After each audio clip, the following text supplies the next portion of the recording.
ওম নমো ভগবতে বাসুদেবায়। চতুর্থ অধ্যায়। উদ্ধবের কাছে থেকে বিদায় নিয়ে বিদুরে মৈত্রীয় ঋষির কাছে গমন। উদ্ধব বললেন, তারপর ব্রাহ্মণদের অনুমতি নিয়ে যাদবগণ ভোজন করলেন এবং বারুণী মদ্যপান করলেন। মদিরা পানের ফলে তাদের হিতাহিত জ্ঞান লুপ্ত হয়ে গেল। পরস্পরের প্রতি নানা রকম কটু বাক্যের দ্বারা মর্ম বেদনা জানাতে লাগলেন। বাঁশ যেমন পরস্পরের ঘর্ষণে আগুন লেগে নষ্ট হয়ে যায়, সেই রকম মদের নেশা বিকৃত চিত্ত যাদবগণ সূর্যাস্ত সময়ে পরস্পর বিবাদ করে নষ্ট হতে লাগলেন। ভগবান শ্রীকৃষ্ণ নিজ মায়া শক্তির বিচিত্র পরিণতি দেখে সরস্বতী নদীর জলে আচমন করে এক বৃক্ষমূলে উপবসন করলেন। শরণাগত দুঃখহারী ভগবান শ্রীকৃষ্ণ ইতিপূর্বে নিজ বংশ বিনাশের অভিলাষী হয়ে আমাকে বললেন, হে উদ্ধব, তুমি বদরিকাশ্রমে চলে যাও। হে অরিন্দম, এই আদেশ যদিও আমি তার কুলসংহারেরও আভাস পেয়েছিলাম, তবুও তার পাদপদ্ম বিচ্ছেদ সহ্য করতে না পেরে তার অনুগমন করে প্রবাস ক্ষেত্রে পৌঁছে গেলাম। সেখানে আমি দেখলাম যে শ্রীনিকেতন হয়েও তিনি অনাশ্রয়। আমার প্রিয়তম সেই প্রভু শোভাধার শ্যাম সুন্দর সরস্বতীর তটে একলাই বসে আছেন। দিব্য বিশুদ্ধ সত্যময় পরম সুন্দর শ্যামতনু প্রশান্ত অরুণ বর্ণ নেত্রদয়, তার বাহু চতুষ্টদয় পীতবর্ণ পট্ট বস্ত্র দেখে দূর থেকেই আমি তাকে চিনতে পারলাম। তিনি একটি নবীন অসুস্থ বৃক্ষে পৃষ্ঠ দেশে নষ্ট হয়ে ব্রাম উরুর উপর দক্ষিণে পাদপদ্ম সংস্থাপন পূর্বক বসেছিলেন। পান ভোজন ত্যাগ করার সত্ত্বেও তিনি সানন্দ অক্লিষ্ট দর্শন ছিলেন। সেই সময় ব্যাসদেবের প্রিয় সুহৃদ পরম ভগবৎ সিদ্ধ প্রবর মৈত্রমুনি ভুবন পর্যটক করতে করতে সেখানে এসে পৌঁছালেন। মৈত্রমুনি ভগবানের অনন্তর অনুরক্ত ভক্ত। আনন্দ ভক্তিতে তার গৃহাদেশ ঝুঁকিয়ে তিনি অনবরত অবনত মস্তক হলেন। তার সামনে শ্রীহরি অনুরাগ প্রেম ভরে মৃদু হাস্য আমার ক্লান্তি দূর করে আমাকে বলতে লাগলেন। শ্রী ভগবান বলতে লাগলেন, হে উদ্ধব, পূর্ব জন্মে তুমি একজন বসু ছিলে। যখন প্রজাপতিগণ বসু গণেশ যজ্ঞে পশু রূপ উপস্থিত হয়ে থেকে আমাকে পাওয়ার জন্য আমার আরাধনা করেছিল, আমি তোমার মনোবাঞ্ছা অবগত আছি, তাই তোমাকে সেই সাধন প্রদান করছি যা অনন্য পক্ষে অতীব দুর্লভ। হে সাধু হৃদয় উদ্ধব, তোমার এই জন্মই সর্বশেষ জন্ম, কারণ এই জন্মে তুমি আমার অনুগ্রহ লাভ করেছ। আমি এখন মর্তলোক ত্যাগ করে নিজ লোকে যাচ্ছি। এই সময় এখানে একান্তে তুমি তোমার অনন্য ভক্তির ফলে আমার দর্শন লাভ করেছ। এইসব নিতান্ত সৌভাগ্যের নিদর্শন। পূর্বকালে প্রারম্ভে আমার নাভি কমলে উপবিষ্ট ব্রহ্মাকে আমার মহিমা প্রকাশ হে পরম জ্ঞান উপদেশ করেছিলাম। সেই জ্ঞানকে বিবেকী মানুষ ভাগবত নামে অভিহিত করে। এখন সেই জ্ঞান আমি তোমাকে প্রদান করব। হে বিদু, সেই পরম পুরুষের কৃপায় তো আমার উপর প্রতিক্ষণেই বর্ষিত হয়েছে। এই সময় তার এই রকম অনুগ্রহযুক্ত সাদর কথনে স্নেহের প্রবাল্যে আমার সর্বাঙ্গে রোমাঞ্চ কণ্ঠ বাষ্পরুদ্ধ নয়ন প্লুত হয়ে গেল।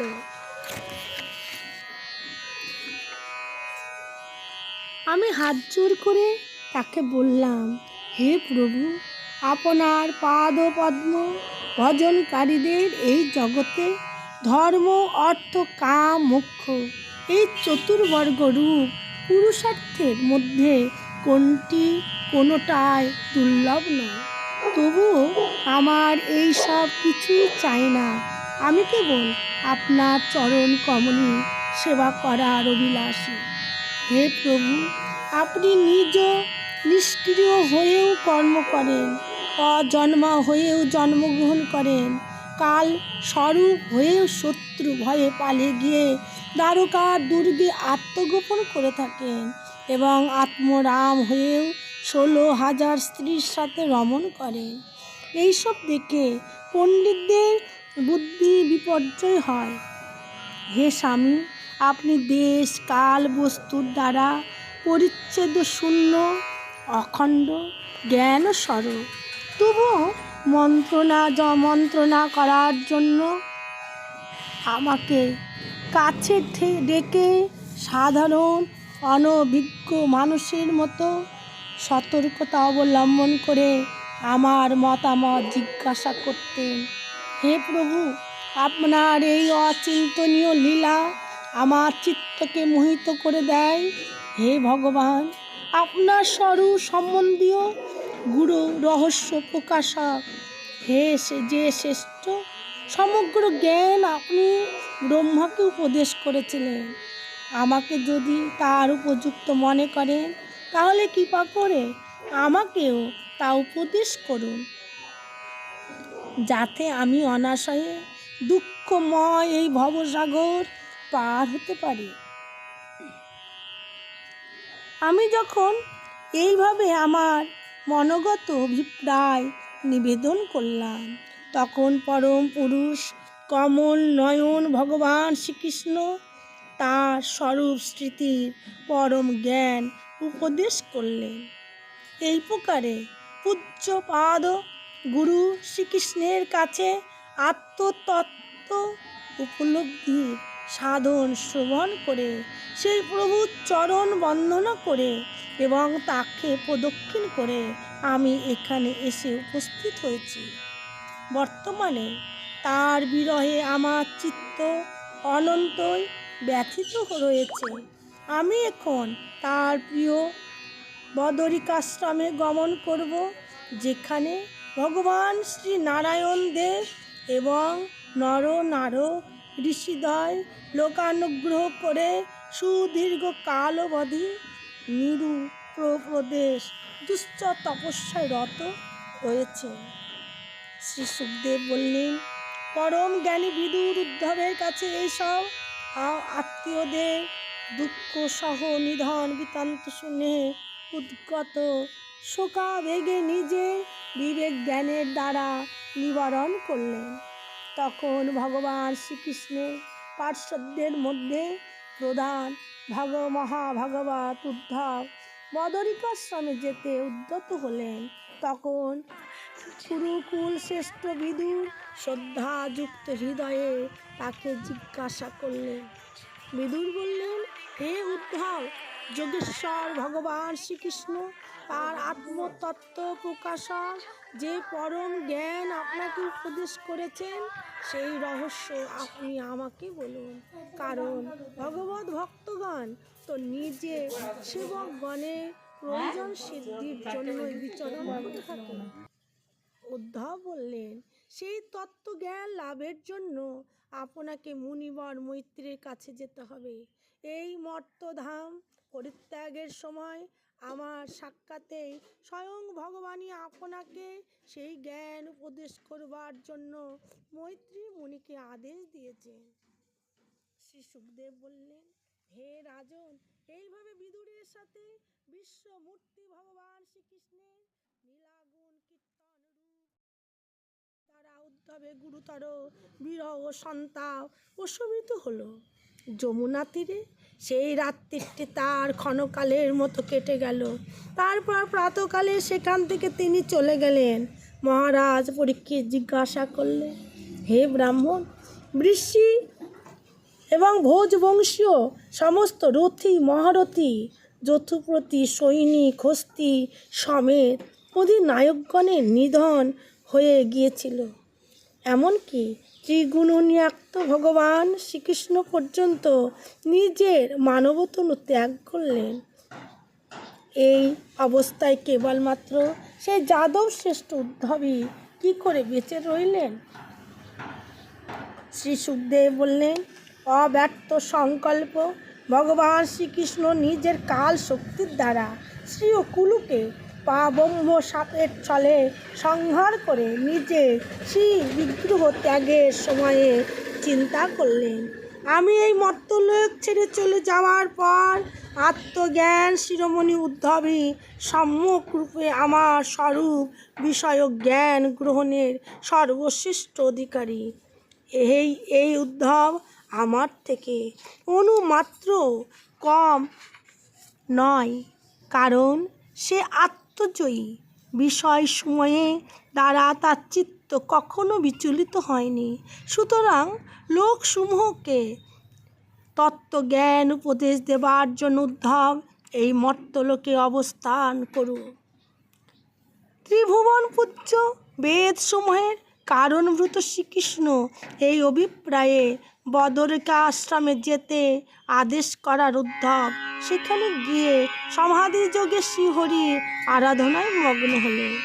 হে কুরুপ্রবর মহারাজ পরীক্ষিত, পরমাত্মা স্বরূপ শ্রীকৃষ্ণ লীলার আদেশে তিনি শ্রী বিগ্রহ প্রকট করেছিলেন, আর সেই লীলার আবেগে সেই প্রকট মূর্তি অন্তর্হিত হলেন।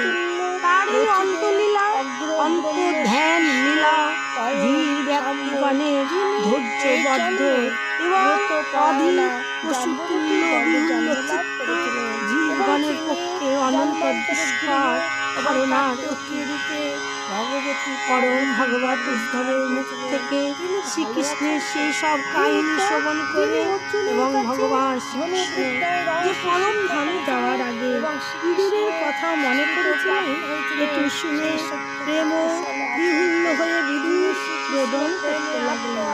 তদন্তর সিদ্ধ শিরোমণি মহাত্মা বিদুর কালিন্দী থেকে রওনা হয়ে কয়েকদিনের মধ্যে গঙ্গা তীরে সেখানে মৈত্রী মুনি অবস্থান করেছিলেন। সেখানে ধারণ করেন ভগবতী বাসুদেবী নিজের গর্ভে ধারণ করেছিলেন। দেবমাতা কৃষ্ণ হরে কৃষ্ণ হরে রাম হরে রাম দেবতের নন্দনী দেবকী শ্রী মহর্ষি বেদব্যাস প্রণীত, যিনি সংস্কৃত শ্রীমদ্ ভাগবত মহাপুরাণে দ্বিতীয় শব্দ সংবাদ চতুর্থ অধ্যায়ের বর্ণনা চতুর্থ অংশ জয় জয় শ্রী রাধে কথিত সেই ভগবান অনিরুদ্ধ ভালো আছেন। চিত্ত, অহংকার, বুদ্ধি এবং মন অন্তঃকরণের চারটি অংশ, এদের অধিষ্ঠাতা যথাক্রমে বৃহস্পতিদেব হচ্ছে সাক্ষাৎ প্রদ্যুম্ন অনিরুদ্ধ। হে সৌম্য সভা উদ্ধব, হৃদি সত্যভামার পুত্র চারুদেশ্য গদ প্রভৃতি অনন্য যারা একগ্র চিত্রে বিহু আত্মার অধিদেবতা স্বরূপ শ্রীকৃষ্ণ অনুবর্তন করে থাকেন। শ্রীকৃষ্ণ তাদের সাম্রাজ্য লক্ষ্য দেখে দুর্যোধন পরিতৃপ্ত হয়েছিলেন। সেই ধর্মরা যুধিষ্ঠির সভায় বাহু পরাপরায়ণ ও শ্রীকৃষ্ণের সহায়তায় ধর্মপথ থেকে ধর্মের মর্যাদা রক্ষা করেছিলেন। তো অপরাধীদের প্রতি অতীব অসহিষ্ণু ভীম এবং সর্বতুল্য দীর্ঘ সঞ্চিত ক্রোধ পরিত্যাগ করেছেন। তো গদা যুদ্ধে তিনি যখন নতুন নতুন প্রণালী অবলম্বন করতেন, তখন তার পদাঘাত রণভূমি সহ্য করতে পারত না।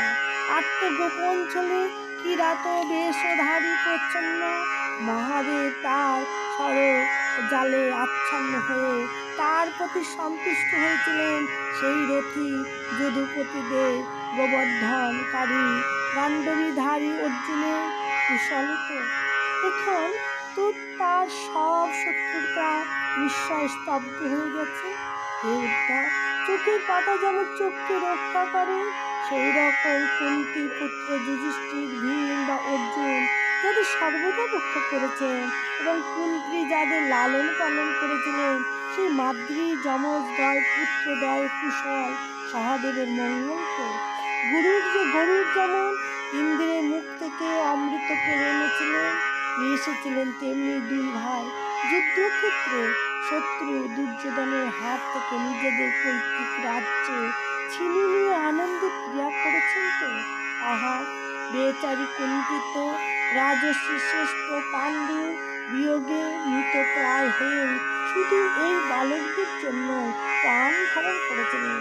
রথি শ্রেষ্ঠ মহারাজ পাণ্ডু এমন অদ্বিতীয় এক বীর ছিলেন যে তিনি কেবলমাত্র একটু ধনুক দিয়েই চতুর্দিক জয় করেছিলেন। হে উদ্ধব, যিনি পাণ্ডবপুত্রদের অনিষ্ট চারণ করে লোকগত কনিষ্ঠ ভ্রাতা পাণ্ডুর প্রতি শত্রুতা করেছেন এবং সর্বদা নিজ পুত্রদের মতানুবর্তী হয়ে তার হিতাকাঙ্ক্ষী আমাকে পর্যন্ত রাজ্যের বাইরে নির্বাসন দিয়েছে, সেই অধঃপতিত জ্যেষ্ঠ ভ্রাতা ধৃতরাষ্ট্রের জন্য আমার বড়ই দুঃখ বোধ হয়। কিন্তু তবুও হে উদ্ধব, তার জন্য আমার কোনো আশ্চর্য বোধ নেই। জগৎ বিধাতা শ্রীকৃষ্ণ মানুষের মতো মনুষ্য লীলা করে মানুষের চিত্ত বৃত্তিকে নানাভাবে বিক্ষিপ্ত করেন। তার অসীম কৃপার আমি তার মহিমা বুঝতে পেরে অন্যের অলক্ষ্যে সানন্দে ভ্রমণ করে চলেছি। অপরাধ করা মাত্র তৎক্ষণাৎ ভগবান তার নিগ্রহ করতে সমর্থন হলে ধন জন বিদ্যা মদে মত্ত এবং সৌল গর্বে বারবার পৃথিবী নিরূপিতকারী রাজাদের একসঙ্গে বিনাশ এবং শরণাগতদের দুঃখ দূর করার জন্য তিনি দুর্যোধনাদি কৌরবগণের অপরাধ পুণ্য সহ্য করেছেন। হে উদ্ধব, ভগবান শ্রীকৃষ্ণের জন্ম কর্ম রহিত, তবু দুষ্টের দমনের জন্য জীবগণকে তার প্রতি আকৃষ্ট করে শুভ কর্মে রুচি উৎপাদনের জন্য তিনি জন্মগ্রহণ করেন এবং কর্ম করতে পবিত্র হন। তা না হলে ভগবানের কথা তো দূরে থাক, ত্রিগুণাতীত অবস্থাস্থিত মুক্ত কখনো জীব কর্মাধীন দেহ ধারণ করেন না। অতএব হে বন্ধু, অজন্ম হয়ে যিনি শরণাগত লোকপালবৃন্দ এবং অনুগত ভক্তজনের প্রয়োজন বা হিত সাধনের জন্য যদুকুলে জন্মগ্রহণ করেছে, সেই পবিত্র শ্রীহরি লীলা বৃত্তান্ত এবারে বর্ণনা করে। ইতি শ্রীমদ্ ভাগবত মহাপুরাণে পরমহংস সংস্কৃতায় তৃতীয় স্কন্ধে বিদুর সংবাদে প্রথম অধ্যায়। জয় জয় শ্রী রাধে।